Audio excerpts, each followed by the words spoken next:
Hi friends, ಎಲ್ರಿಗೂ ನಮಸ್ಕಾರ. ಪ್ರೀತಿಯಿಂದ ಕಲಾ ಚಾನಲ್ಗೆ ಎಲ್ರಿಗೂ ಸ್ವಾಗತ ಸುಸ್ವಾಗತ. ಹಾಗೆಯೇ ಈ 90 ಡೇಸ್ ಡಯಟ್ ಚಾಲೆಂಜಲ್ಲಿ ಇವತ್ತು 9ನೇ ದಿವಸ ಏನೆಲ್ಲ ಆಯಿತು ಅನ್ನೋದನ್ನು ನೋಡೋದಕ್ಕಿಂತ ಮೊದಲು ಪ್ಲೀಸ್ ನನ್ನ ಈ ವಿಡಿಯೋನ ಕೊನೆಯ ತನಕ ನೋಡಿ. ಹಾಗೆಯೇ ಇಷ್ಟ ಆದರೆ ಒಂದು ಲೈಕ್ ಮಾಡಿ, ಮತ್ತು ನಿಮ್ಮ ಫ್ರೆಂಡ್ಸ್ ಆ್ಯಂಡ್ ಫ್ಯಾಮಿಲಿಗೆ ಶೇರ್ ಮಾಡಿ.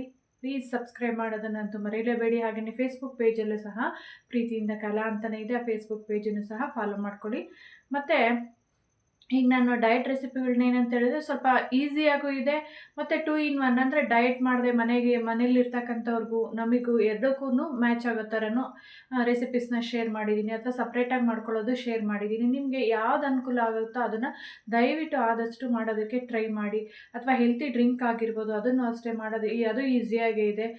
ನಾವು ಕಾಫಿ ಟೀ ಬದಲು ಅದನ್ನು ಬೇರೆಯವ್ರಿಗೆ ಕಾಫಿ ಟೀ ಮಾಡಿದ್ರೆ ನಾವು ಒಂದು ಕಡೆಗೆ ಇದನ್ನು ರೆಡಿ ಮಾಡ್ಕೊಂಡ್ಬಿಡ್ಬೋದು. ಮನ್ಸು ಮಾಡಬೇಕಷ್ಟೇ. ನಾವು ಈಗ ಸೆಡೆಂಟ್ರಿ ಲೈಫ್ ಸ್ಟೈಲಲ್ಲಿ ಈಗಿರ್ತಕ್ಕಂಥ ಫುಡ್ಡು, ಅಲ್ಲಿ ಇಲ್ಲಿ ಜಂಕ್ ಫುಡ್ಡು ಹೋಟ್ಲಲ್ಲಿ ತಿಂದ್ಬಿಟ್ಟು ಆರೋಗ್ಯ ಹಾಳು ಮಾಡ್ಕೊಳ್ಳೋದಕ್ಕಿಂತನೂ ಹಿಂಗೆ ಸ್ವಲ್ಪ ಕಷ್ಟ ಆಗುತ್ತೆ. ಅಂದರೆ ಸ್ಟಾರ್ಟಿಂಗಲ್ಲಿ ಹೊಂದ್ಕೊಂಡ್ರೆ ಸರಿ ಹೋಗ್ತಾ ಹೋಗುತ್ತೆ. ಹಾಗಾಗಿ ನಾವು ಯಾವುದಕ್ಕೆ ಹೆಂಗೆ ಹೊಂದ್ಕೊತೀವೋ ಹಂಗೆ ಅಡ್ಜಸ್ಟ್ ಆಗ್ತಾ ಹೋಗುತ್ತೆ. ಆದಷ್ಟು ಪ್ಲೀಸ್ ಟ್ರೈ ಮಾಡಿ. ಯಾರು ಟ್ರೈ ಮಾಡ್ತಾ ಇದ್ದೀರಾ ಅನ್ನೋದನ್ನು ಕಮೆಂಟ್ಸ್ ಮಾಡಿ. ಹಾಗೆಯೇ ಇವತ್ತು 9ನೇ ದಿವಸ ಏನೆಲ್ಲ ಹೆಲ್ತಿ ಡ್ರಿಂಕನ್ನು ಮಾಡಿದ್ದೆ, ಮತ್ತು ರೆಸಿಪೀಸ್ಗಳನ್ನ ಏನೇನು ಮಾಡಿದ್ದೆ ಅನ್ನೋದನ್ನು ನೋಡೋಣ ಬನ್ನಿ. ಹಾಗೆಯೇ ಬೆಳಗ್ಗೆನೇ ಒಂದು ಅರ್ಧ ಲೀಟ್ರ್ ನೀರು ಕುಡ್ದಾದ ನಂತರ ಏನಾದರೂ ವಾಕಿಂಗು ಜಾಗಿಂಗು ವರ್ಕೌಟ್ಸು ಮುಗಿಸ್ಕೊಂಡು ಈಗ ಒಂದು ಹೆಲ್ತಿ ಡ್ರಿಂಕನ್ನು ಮಾಡ್ಕೊತಾ ಇದ್ದೀನಿ. ಇದು ಅಷ್ಟೇ, ನೆನ್ನೆ ಏನೇನು ಇಂಗ್ರೀಡಿಯೆಂಟ್ಸ್ ಹಾಕಿದ್ದೋ ಅದೇ ಇಂಗ್ರೀಡಿಯೆಂಟ್ಸ್ ಎಲ್ಲನೂ ಹಾಕಿದ್ದೀನಿ. ಚೆನ್ನಾಗಿ ಹಾಕಿ ಕುದಿಸ್ಬಿಟ್ಟು ಅದಕ್ಕೆ ನಿಂಬೆಹಣ್ಣನ್ನು ಹಿಂಡ್ಕೊಂಡಿದ್ದೀನಿ. ಈಗ ಏನಂತ ಹೇಳಿದ್ರೆ ಒಂದು 2-3 ದಿವಸನಾದರೂ ಕಂಟಿನ್ಯೂ ಮಾಡಬೇಕು ಇದೇ ಡ್ರಿಂಕನ್ನು. ಹಂಗಾಗಿ ನಾನು ಸಹ ನೆನ್ನೆ ಒಂದು ದಿವಸ, ಇವತ್ತೊಂದು ದಿವಸ, 8ನೇ ದಿವಸ ಒಂದು ದಿವಸ, 9ನೇ ದಿವಸ ಒಂದು ದಿವಸ ಇದನ್ನು ಕಂಟಿನ್ಯೂ ಮಾಡ್ತಾ ಇದ್ದೀನಿ. ನಾಳೆ ಬೇಕಂದರೆ ಸ್ವಲ್ಪ ಚೇಂಜ್ ಮಾಡ್ಕೊತೀನಿ. ಹಾಗಾಗಿ ಈಗ ಸ್ವಲ್ಪ ಉಪ್ಪನ್ನು ಹಾಕ್ಬಿಟ್ಟು ಅದೇನು ಕುದಿಸ್ಕೊಂಡಿದ್ನಲ್ಲ ಆ ನೀರನ್ನು ಹಾಕಿ ಸೋಸ್ಕೊಂಡು ಒಂಚೂರು ನಿಂಬೆಹಣ್ಣು ಹಿಂಡ್ಕೊಂಡು ಬಿಸಿಯಾಗೆ ಕುಡಿದ್ರೆ ಸ್ವಲ್ಪ ಚೆನ್ನಾಗಿರುತ್ತೆ. ಈ ಚಳಿಗಾಲದಲ್ಲಿ ಇದನ್ನೇ ಅಭ್ಯಾಸ ಮಾಡ್ಕೊಂಬಿಟ್ರೆ ಈ ಕಾಫಿ ಟೀನೇ ಬೇಕು ಅನಿಸಲ್ಲ. ಈಗ ಸ್ವಲ್ಪ ಬೆಲ್ಲ ಹಾಕ್ಕೊಳ್ಳೋದು ಬೇಡ. ನೆಕ್ಸ್ಟು ವೆಯ್ಟ್ ಲಾಸ್ ಆದ ನಂತರ ಸ್ವಲ್ಪ ಬೆಲ್ಲ ಆ್ಯಡ್ ಮಾಡಿಕೊಂಡ್ರೆ ಒಂಥರ ಟೀ ಕಾಫಿ ಥರನೇ ಇರುತ್ತೆ, ತುಂಬ ಚೆನ್ನಾಗಿರುತ್ತೆ, ಒಂಥರ ಮಸಾಲ ಟೀ ಥರನ. ಅದನ್ನು ಮಾಡೋಣ ನೆಕ್ಸ್ಟ್ ವೆಯ್ಟ್ ಲಾಸ್ ಆದ ನಂತರ. ಈಗ ಬ್ರೇಕ್ಫಾಸ್ಟಿಗೆ ಬಂದುಬಿಟ್ಟು ಸ್ವಲ್ಪ ಒಂದು ಬಾಣಲಿನ ಇಟ್ಕೊಂಡು ಒಂದು 2-3 ಸ್ಪೂನಷ್ಟು ಧನಿಯಾ ಹಾಕ್ಕೊಂಡಿದ್ದೀನಿ. ಅದನ್ನು ಹುರಿದಾದ ನಂತರ ಈಗ ಬಂದುಬಿಟ್ಟು ಬೆಳ್ಳುಳ್ಳಿ, ಶುಂಠಿ ಮತ್ತು ಒಂದು ಸ್ವಲ್ಪ ಈರುಳ್ಳಿನ ಒಂದು ಸ್ಪೂನಷ್ಟು ಆಯಿಲನ್ನು ಹಾಕ್ಕೊಂಡು ಚೆನ್ನಾಗಿ ಹುರ್ಕೋಬೇಕು. ಇದು ನಮ್ಮ ಅಜ್ಜಿ ಅಮ್ಮ ಮಾಡ್ತಿದ್ದಂಥ ಟ್ರೆಡಿಷನಲ್ ಸ್ಟೈಲಲ್ಲಿ ಮಾಡ್ತಾ ಇರ್ತಕ್ಕಂಥ ಇಸ್ಕಿದ ಬೇಳೆ ಸಾಂಬಾರು. ನೋಡಿರಿ, ಸ್ಟವ್ ಆಫ್ ಮಾಡ್ಕೊಂಬಿಡ್ಬೇಕು, ಚೆನ್ನಾಗಿ ಹುರ್ಕೊಂಬಿಟ್ಟು. ಈಗ ಟೊಮೊಟೊ ಏನು ಹುರಿಯೋದು ಬೇಡ.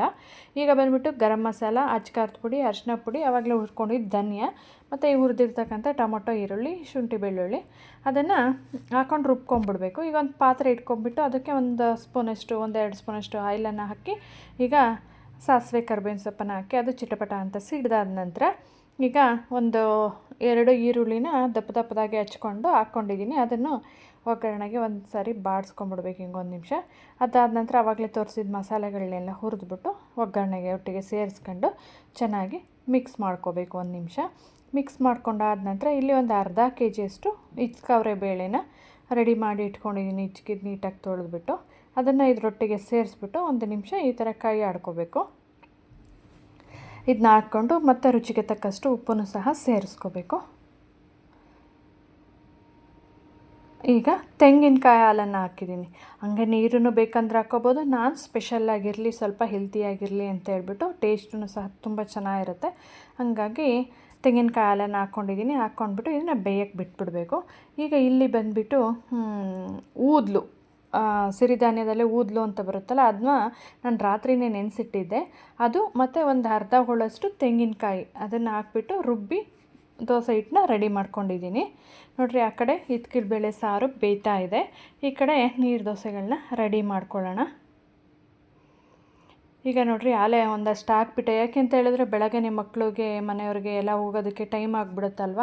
ಹಂಗಾಗಿ ಬೆಳಗ್ಗೆ ಆಲೆ ಒಂದು ಸ್ವಲ್ಪ ಹಾಕ್ಬಿಟ್ಟೆ. ಅದಾದಮೇಲೆ ಜ್ಞಾಪಿಸ್ಕೊಂಡು ದೋಸೆ ಹಾಕೋದನ್ನ ವಿಡಿಯೋ ಮಾಡ್ಕೊತಾ ಇದ್ದೀನಿ. ನೋಡಿರಿ, ಈ ಥರ ಒಂದು ಸ್ವಲ್ಪ ಹಂಚಿಗೆ ಒಂಚೂರು ಎಣ್ಣೆ ಹಚ್ಬಿಟ್ಟು ತುಂಬಾ ತೆಳುವಾಗಿ ಬರುತ್ತೆ, ತುಂಬಾ ಚೆನ್ನಾಗಿರುತ್ತೆ.